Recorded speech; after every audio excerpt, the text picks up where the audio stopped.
I've been pushing it far enough. The van's pretty knackered. We're going to have to put her on downtime for the day while we get her sorted. The list of problems just keeps getting bigger and bigger, so we've got to just take her down for the day. There's a few problems and it's resulted in us starting our day here. There you go, I've got that, so now I can head off somewhere later to get that sorted. Next stop, we need to go get a new tyre. I've just literally, before I went to Cornwall, just over a week ago, I got myself a pair of new tyres for the back. One of them's already got a slow puncture.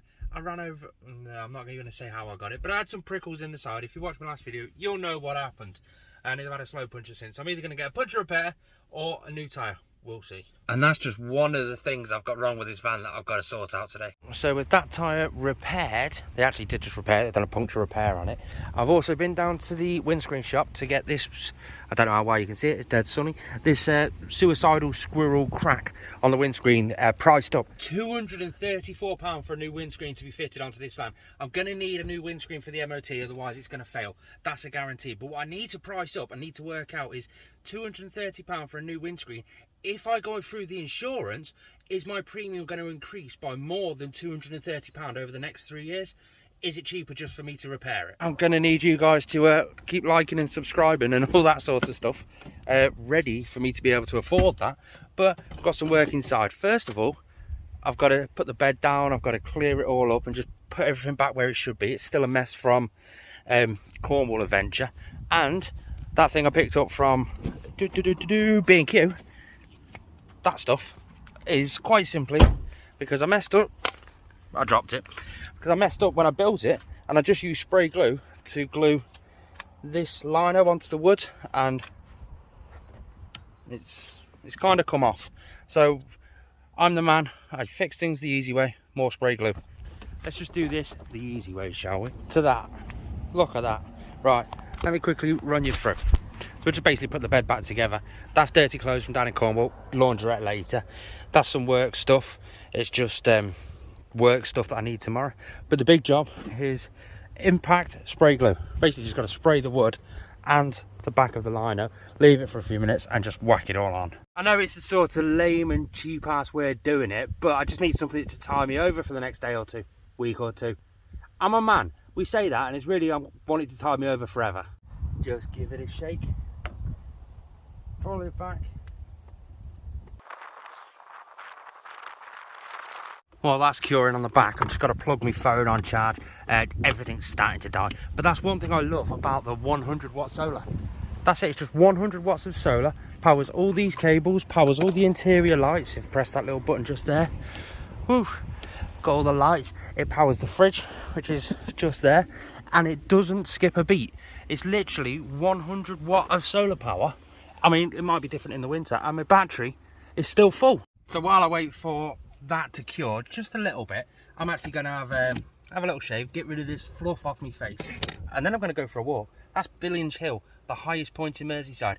I've got the drone with me with 2 full batteries, so that should be fun. Here's a little top tip for you van lifers. Carry spares. My trusty Samsung charger, USB-C to USB-C, with the well, I was going to say a naughty word then, with the mashed up joints because I use it all the time, has just finally died on me. I had a spare cable, thankfully. Granted, it's the cable that charges my drone batteries, but still, I had a spare cable. Make sure you carry spares. Right, time to go for a run. I'm going to go up that path, turn right. Billinge Hill is up there. It's the highest point in Merseyside, which is where I'm currently parked, at 179 metres above sea level. I'm currently at 0, so it's a full run all the way up, but it is just a solid path. In audio.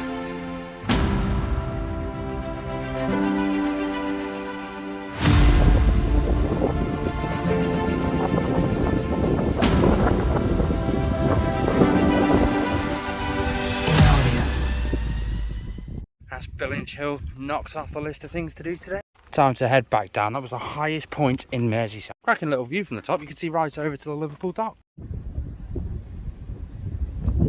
So I've just got back down from a run. Started working on my... That was the wrong door I just closed. Started working on another light aspect which I had to repair. I added some LED lights in it just to give that sort of a mood thing. And it just, see them just up here? A little ring of them, and it just didn't work. Within minutes they slipped down. So while I had the spray glue, I decided, ooh, why not have another go? There you go. So I've got it going down the side to there. That's where it starts, and it goes all the way up and over. And then I've even ran it underneath there. You can see just a bit, and that just gives like a sort of glow coming up behind the cushion. I thought that was quite cool. But again, that's just one of the small jobs I had to do today. But now it's every van lifer's worst possible nightmare. It's time to go get some food. Now, my fridge is virtually empty and I don't really fancy what's in there, so I've got to go out and get some food. Now, living with van life, you sort of lose track of time and dates and stuff like that. Well, I forgot it was a Sunday and the supermarket's close early. I'm going to have to drive somewhere to get some food because I'm starving. I'm Hank Marvin and I can't be asked with the healthy stuff in my fridge. You know, when you just go in a shop and you're just like, I fancy that, I want that, I need this, I need that. And it's kind of the scenario that we were just in anyway. We parked up another little spot that I love. Our main course for today, we've got a main course. Chicken Caesar salad, meal deal. Can't beat a meal deal. Comes with a snack, so I got myself a couple of pork pies because I want to be a fat git. I say that, but then I also got reduced. Ooh, lovely tub of strawberries, because that'll make me feel like I'm being a bit healthy until I have an energy drink. Boom, that's my lunch. I'll burn off the extra calories at the gym later when I go there for a workout and a shower, but check out this little cool thing. It's just like a chair that holds your phone up really nice when you're watching a film or something. I love it. IKEA, £3. I think I found my park up spot for tonight. I mean, I've still got to run off, still got to go to the gym and stuff like that, but it's a nice little spot, this is. Just a nice little road going down there. Let's go for a little explore, shall we? Oh, there's like a train track sort of thing. I've got a green light that says we're allowed to go, so I assume we're allowed to go. Ooh, looks a bit sketchy. I'm still going to look both ways, but look at that. That must go down to the power station. You can just see it peeking up over there. And there's another gate here with what looks like a canal. What looks like an empty canal. Yeah, this is the canal around the back of Fiddler's Ferry. It is properly empty. Since the power station's cut off and stopped working, it's stopped supplying the canal. Look at that. The canal is literally empty. Over there, you've got the Widnes Runcorn Bridge, and flying off, you've got a magpie. It's quite smart, actually. It looks nice with the sun going down. Right, let's head back to the van. I've got one last job to do on this just here. If you haven't noticed, the channel name has changed. It's now Indie Vanna Jones. So I need to get this off. I thought it was best to change this channel to Indie Vanna Jones, VanLife UK, just to match all my other social medias. I mean, we've got TikTok, that's Indie Vanna Jones. We've got Instagram, which is Indie Vanna Jones, and we've even got our other YouTube channel, Indie Vanna Jones Shorts. So if you like watching the YouTube shorts, we've got that channel as well. It just matches it all together nicely. Then all I've got to do is clean the inside of the glass, and if you're wondering where the rooftop box has actually gone, well, tune into the next video to find out how I crashed. Subscribe, guys.